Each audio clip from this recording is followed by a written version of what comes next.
Greetings, good afternoon, good evening, whenever you're watching or listening. Welcome to Life's Important Questions with a very special guest today. Welcome, Mr. Nick James.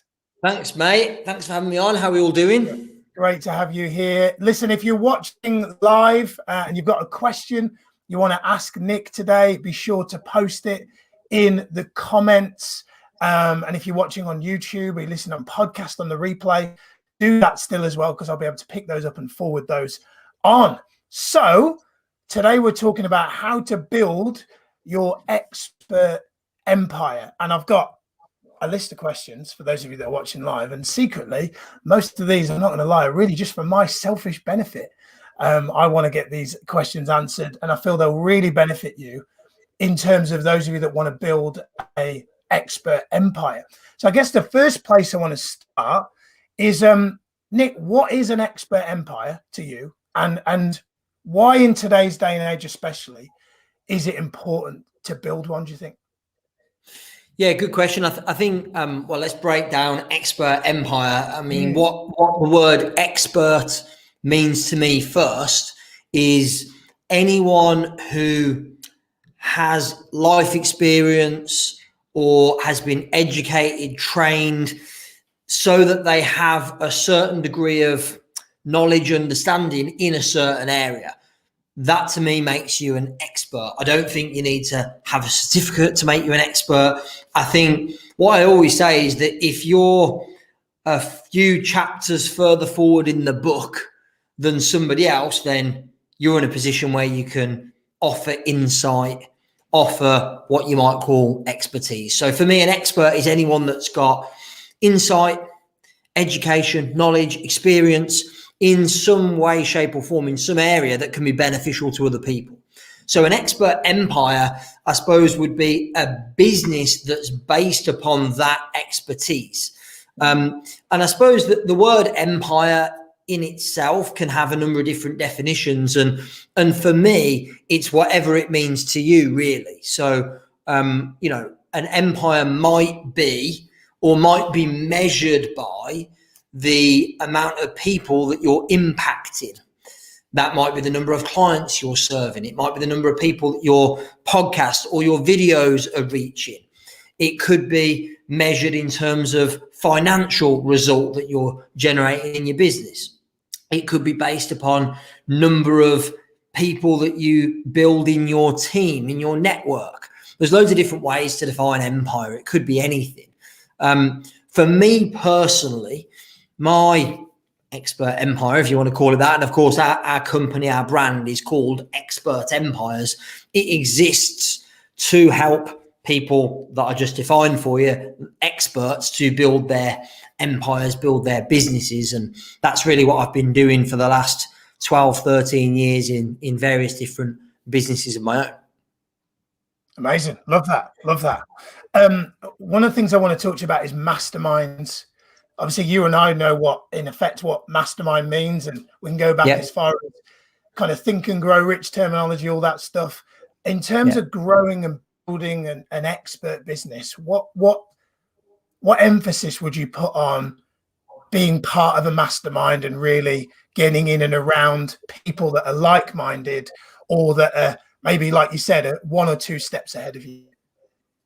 Yeah, I think when I look back throughout my career, I think my biggest advantage at the start was that I already had built a network, a mastermind, if you want to call it that, of people who were already succeeding in this industry. And so, I didn't need to come up with, some unbelievable marketing plan, or I didn't need to spend a load of money on ads, or I didn't need to do anything too fancy or advanced. Really, it was a case of, right, I come up with a product or service that I think can benefit people, that I feel that I can provide value to them through.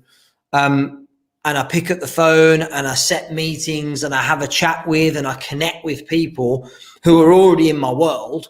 And you know what? Like, to this day, I'm still doing that. Like, that has not changed in 12, 13 years. To this day, most of, I literally just this morning pinged an email to a lady that spoke at one of our events a couple of years ago. I probably haven't spoken with her or connected with her for almost a year now. I just pinged off an email saying, hey, we've got this event coming up. I'd love to have you speak. She literally responded immediately going, oh my God, that'd be amazing. Let's chat. So like that network, that community that I've built over years, it really is my most valuable asset. And of course, you know, I could talk about my team. We've got 21 full-time employees now in our companies. I could talk about our team being the most valuable asset. Of course, I could talk about our clients being the immensely valuable asset. And I really believe that network, those contacts I've built over the years have been so valuable. And those have been created through, in some cases, formal masterminds where I've paid to be a member of a program or a group. There's been informal masterminds where I've just built connections and networked over the years. That's also another way of looking at it. I think it's widely talked about, of course, in our industry, Miles, that, you know, it's really important to be around people that are playing a bigger game, and that, you know, if you're the smartest person in the wrong room, let me say it again. Let me say it correctly. If you're the smartest person in the room, it's time to find another room. You're in the wrong room, that kind of thing, which I do agree with to a point. I really do. But I also think that actually it's healthy to build a network, a community of people around you that are all different, that are quite diverse and different, and some that are, so like I know when I first started out, I was very fortunate that I had people I could turn to and connect with who were already running successful businesses, and I was starting from scratch. But I also had people around me who were at the same stage as me. They were right at the start. And so we kind of supported one another and partnered on various different projects. That was immensely valuable. You know, I think now when I look forward, 12, 13 years later, I always look at the principle of mastermind or creating connections in three ways, really, that I think it's healthy and helpful for you to, yes, have people around you that are playing a bigger game. And I tend to call these mentors. And that could be a formal mentor that you invest with. And I have a number of different mentors that I invest with and pay for advice. I also think, though, it's quite valuable to surround yourself with people who you can impart knowledge, wisdom, expertise on, or share with them, because that's actually how the world works. Like if it was only one direction, then the economy of the world wouldn't really work. So I actually think that you being around people that can mentor you, yes, but also being around people that you can mentor. And you might go, well, I'm just starting out, Nick, I'm just starting in business, so who could I possibly mentor? Which would be a great question, because the answer is it might not be somebody in business. It might be that you've excelled in health or fitness or relationships or in other areas. And you can, I think what I'm saying is that, yes, for me, the definition of a well-rounded, well-formed mastermind is somewhere that you can learn from and be mentored by others, but also you can bring value and you can offer mentoring advice as well. So for me, it's about three things. It's about having mentors. It's about having mentees almost. And then what I call in the middle is, I call it mastermind. It really is having a peer group of people who you can partner, collaborate, support. They can support you. For me, that's the definition of a mastermind, is to have all of those, not just one. I think a lot of times I hear people say, that they've been part of various mastermind programs and felt like they were giving more than they were getting from those programs. On the flip side, I think it's actually not very healthy if you're on the other end of it, where you're getting lots but not giving. It's kind of like you then might feel a little bit awkward or uneasy about the value exchange. So I think it's important to find a balanced peer group to surround yourself with and to support you and you can support. Love that. One of the key words that I saw that came up a few times is collaboration. Yeah. One of the things that I think you're an absolute master of is collaborative partners. Some of the people that you've had speak at the events over the years, the Grant Cardones, the Gary Vaynerchuks, Marie Forleo coming up. What advice would you have to someone who's maybe early on in their journey that wants to collaborate, but maybe, and I know I've been guilty of this, where I've look to collaboration, but know in my heart that this is something where I'm thinking, do you know what? I know what I'm going to gain out of this, but I don't know maybe what I'm going to give them. I think you're amazing at that. So what advice can you give people about collaborating in a way that's is a win-win and is aligned with their values and doesn't feel like a take? And by the way, it's very nice of you to say that that's something you think I do very well. And of course, I have collaborated with amazing people, and you mentioned we've had amazing speakers at our events. I think the point, Miles, is that that's not something I just started doing when I reached a certain point or stage in my career. I did it from the start. So it's not something that you go, oh, when I get here, then I can do that. I did it from the start, literally from day one. The first conversation I think I ever had when I started my business was a collaboration. So, but I think your point is really good, which is you don't ever want to, no one wants to be in a position where you feel like you're taking. Really, you want to feel like it's a fair exchange. So I've never gone into a conversation regarding a partnership or a collaboration where I wasn't clear about the value that I was bringing to the table. If ever there's been that, I've stayed away. I haven't even made the approach or had the initial conversation. And in some cases, when I've had the conversation and it's become clear to me, actually, this is probably a better deal for me than it is for them, I just ask, what would we need to do here to make this an unbelievable deal for you? What would I need to do? And sometimes, by the way, it's just about being open and real, and saying, hey, you know what? I'm getting the feeling that this might be a better deal for me than it is for you. So tell me, what would I need to do, or what would make it an amazing deal? I've had this conversation with a lot of speakers who are flying over from the States to speak at our events, and we get to, by the way, we get to talk money, we get to talk fees, and I've got a certain amount I'm willing to pay, and they've got their fee as well. And I always want to be respectful of that. And sometimes I'm like, yeah, good. I don't even bother, negotiating because I'm happy with it. Other times I'm like, yeah, that's just a bit out of my budget. It just feels a little bit over the top for me. So I'll go back and I'll say, look, I can't do that. It doesn't work for me financially to pay you that fee. So here's what I am prepared to do. So tell me, what else could I possibly do other than money? What else could I possibly do to make this a great deal for you? And sometimes we've found, and not always, sometimes we haven't found a way, and it's just a no deal. But sometimes we've found a way whereby, them coming to the UK to speak at my event and getting paid a fee, there's been other things I can do around it that have made it well worthwhile for them. So I think it's being skilled at asking questions and also having that mindset, which you've already got. The fact that you even asked the question tells me you've got it. You don't ever want to be in a position where you're a bit takey, you're getting more than you're giving. Yeah.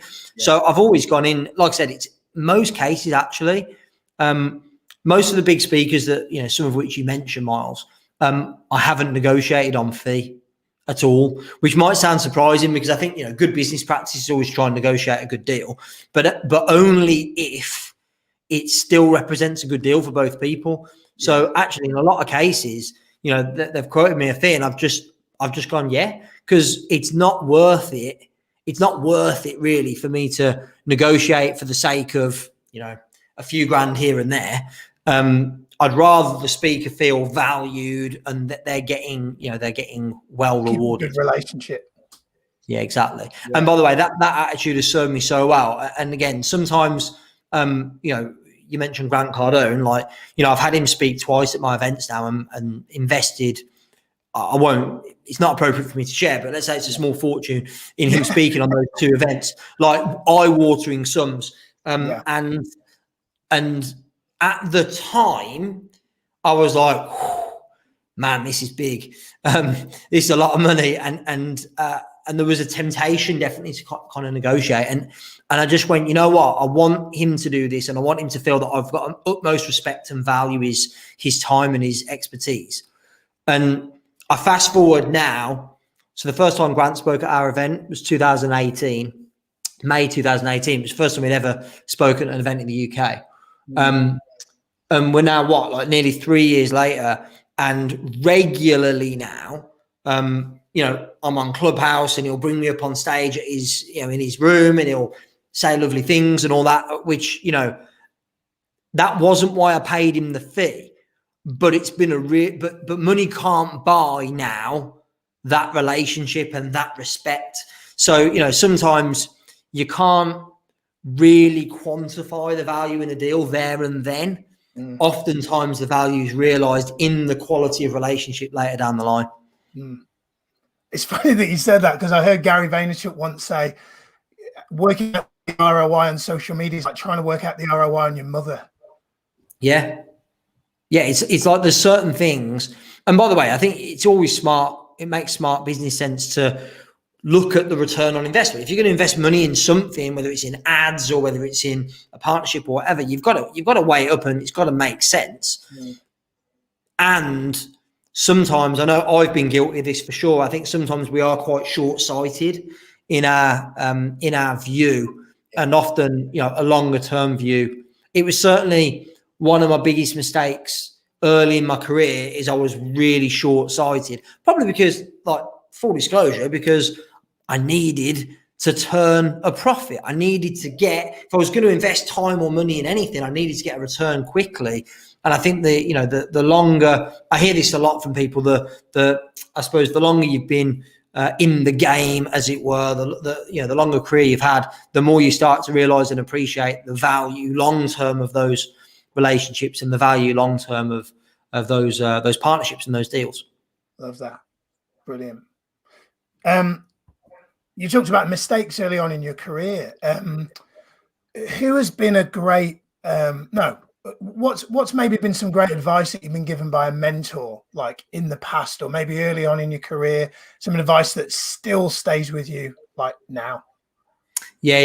Great question. And funnily enough, I was talking with a very good friend of ours, Mr. Elwell, just over the weekend, and this conversation actually came up, funnily enough. I think it combines the mistakes that I made and the best advice I was given.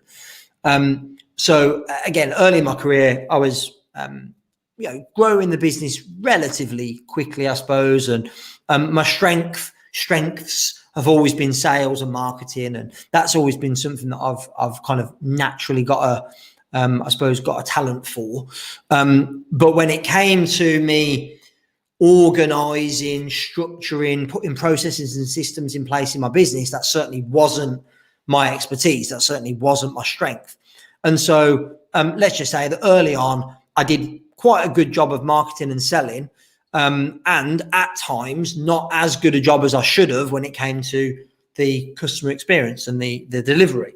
And so I had some, certainly like most businesses, I suppose, had some bumps in the road and some dissatisfied customers at one point. And actually it reached a head probably around 2011, 2012, where I had like quite a big customer service issue, and it got into a legal kind of battle and conversations, which I'd never experienced before. So like I was so green and so raw in this area. I hadn't got any reference or any experience.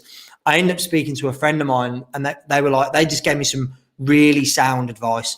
The first thing was, it was like, look, at the end of the day, like, you've made a mistake, hold your hands up and admit you've made the mistake, but also know that it's not the end of the world and they can't hang you for it. It's like, I remember like the first time I got any kind of legal thing come up in my business, and I can see we've got Donna McGrath watching live, who of course is a good friend of both of ours, who knows more about this stuff than me. But when it comes to the legal side, like I remember I was scared, man. I was so fearful because it was unknown. It wasn't my area of expertise. And actually the sooner I realized that there's nothing to be afraid of, and that, just having conversations with people about how can we work this out? What's fair?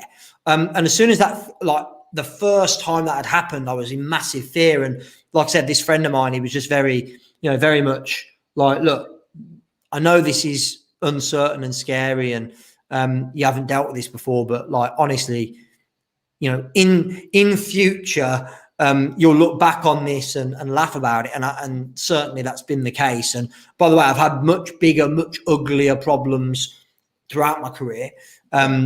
You know, not relevant to customer experience, thankfully, but lots of much bigger, uglier problems, you know, in other areas of business, which, you know, doesn't always work out perfectly every time. But I think that being able to hold your hands up, admit when you made a mistake, I've made loads. I think that's really important. I think you actually, when you try and undo a mistake by making another mistake, oftentimes by trying to back up, you know, trying to defend yourself and back up what you've done wrong, it ends up just digging a deeper hole. And the smartest thing you can do, we had it last year, start of COVID, start of the pandemic. You know, I had a big event. You'll remember this, Miles. I had a big event scheduled and planned. And it was right at the start of the pandemic, where legally we were able to run the event, but there was serious questions raised about morally whether it was the right thing to do. And I felt, rightly or wrongly, that it was cool to run the event. So I came out and said, we're running the event. I definitely misjudged the feeling, not just in society as a whole, but, you know, within our client base in particular. And like, let's just say the response was not good.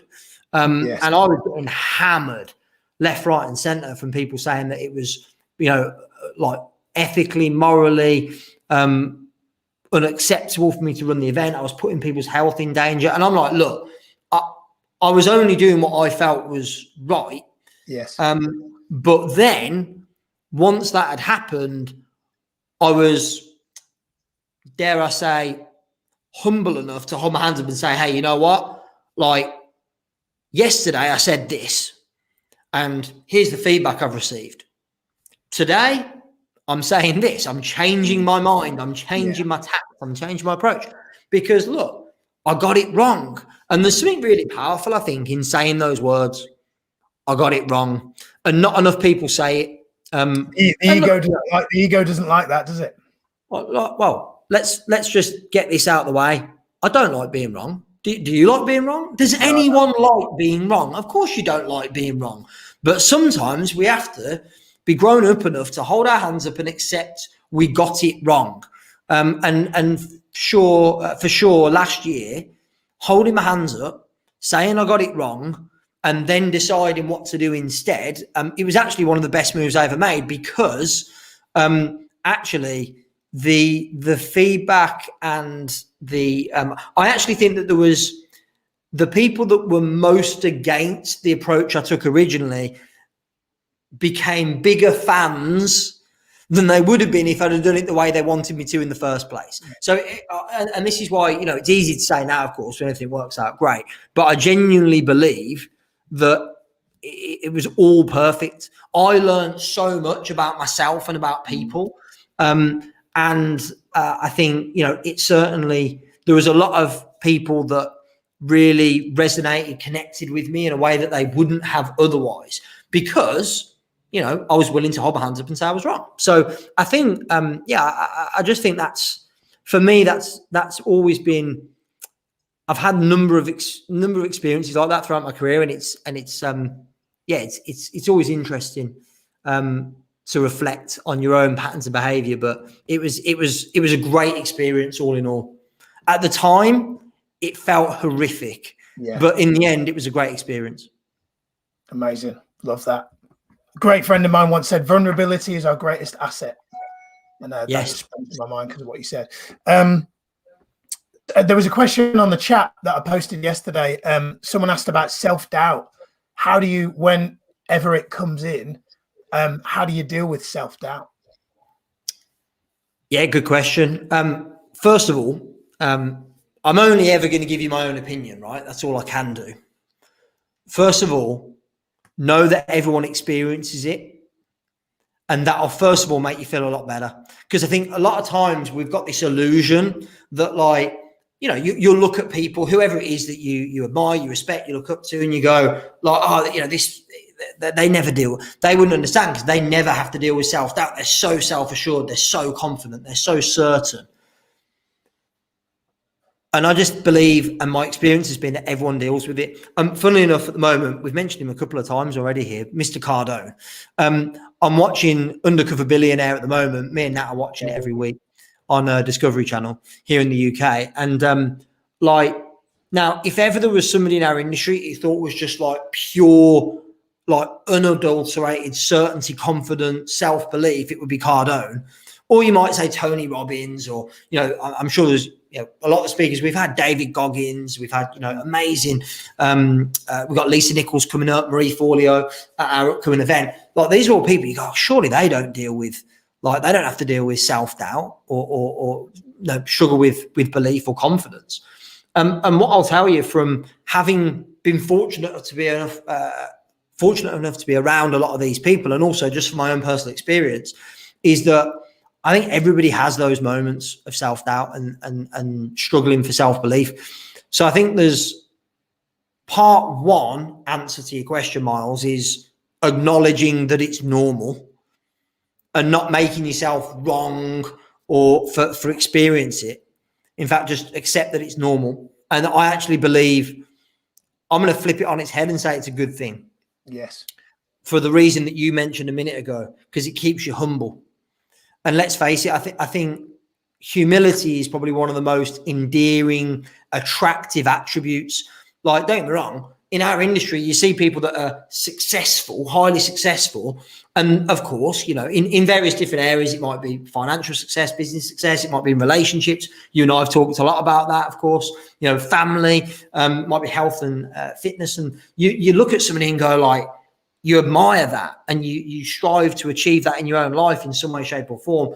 But I think actually the people that you relate best to and have most respect for is the ones who do truly demonstrate a degree of humility as well.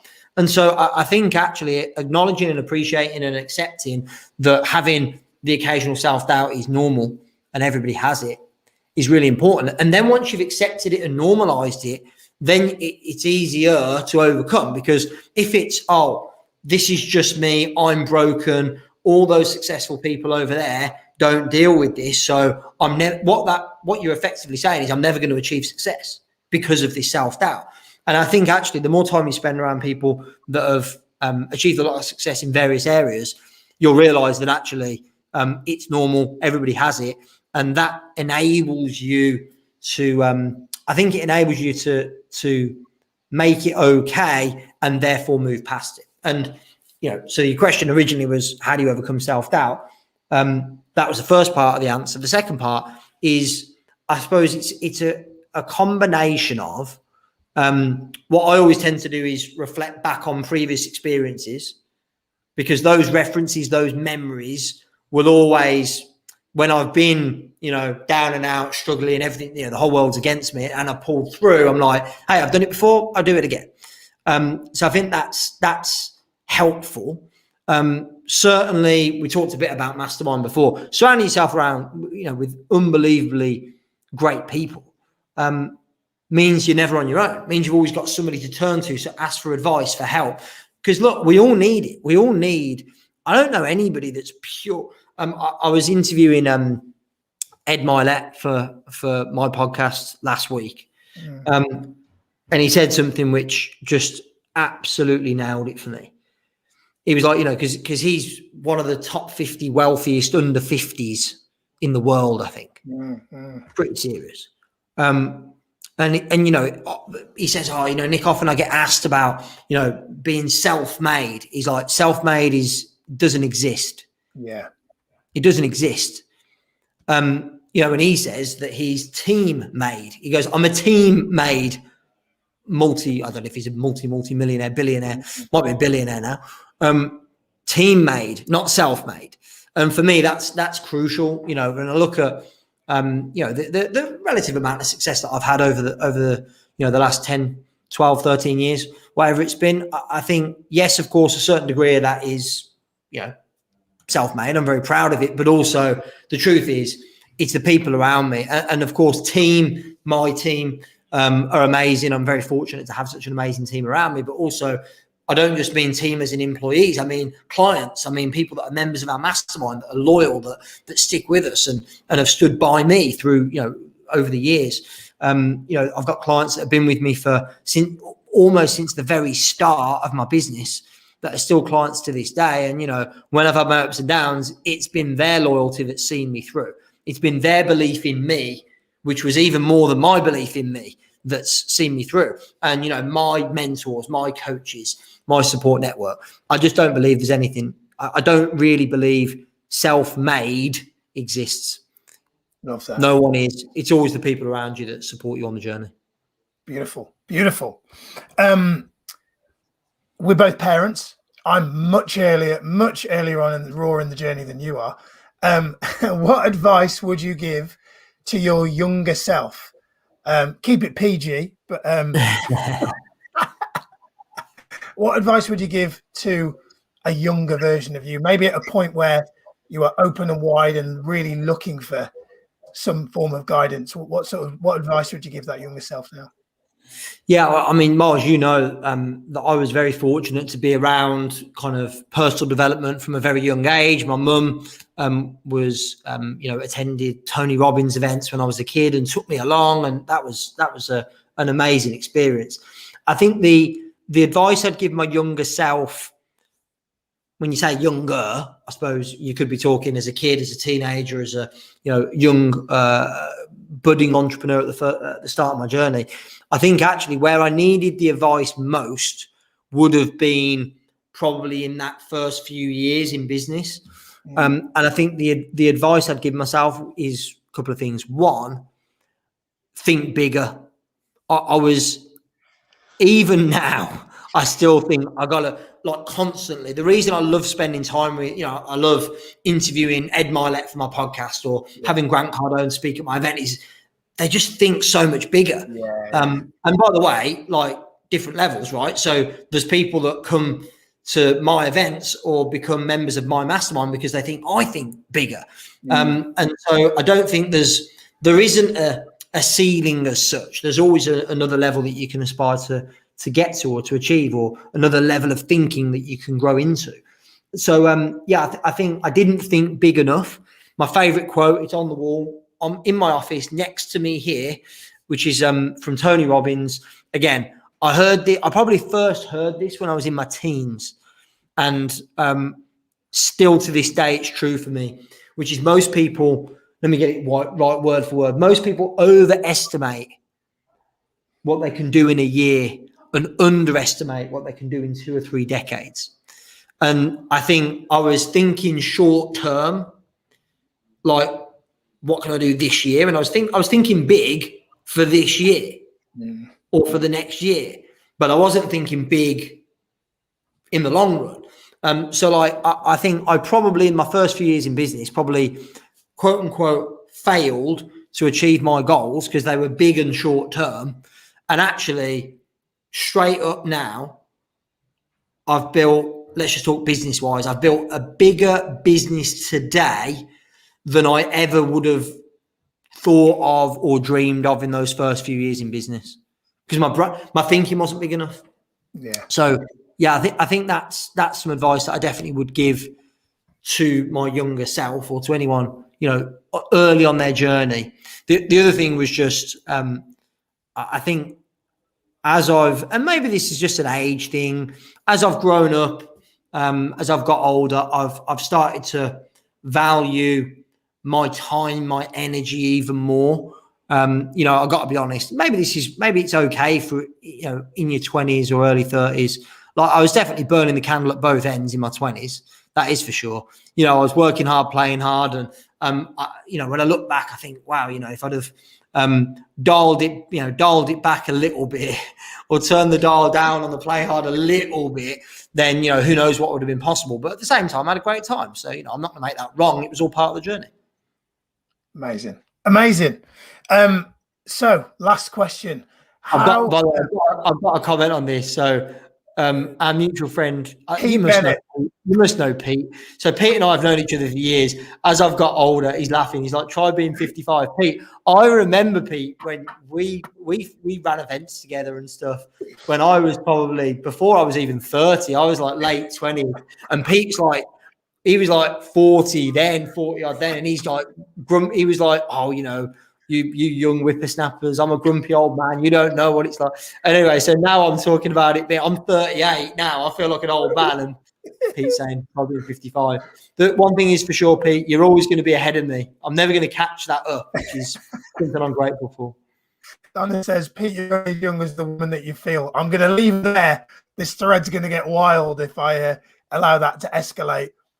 And by the way, I'm going to say this, Pete, like he looks literally like he's getting younger by the year. I remember, Pete, what Pete looked like when he was 40 and we were working together, and now he's 55. He looks younger.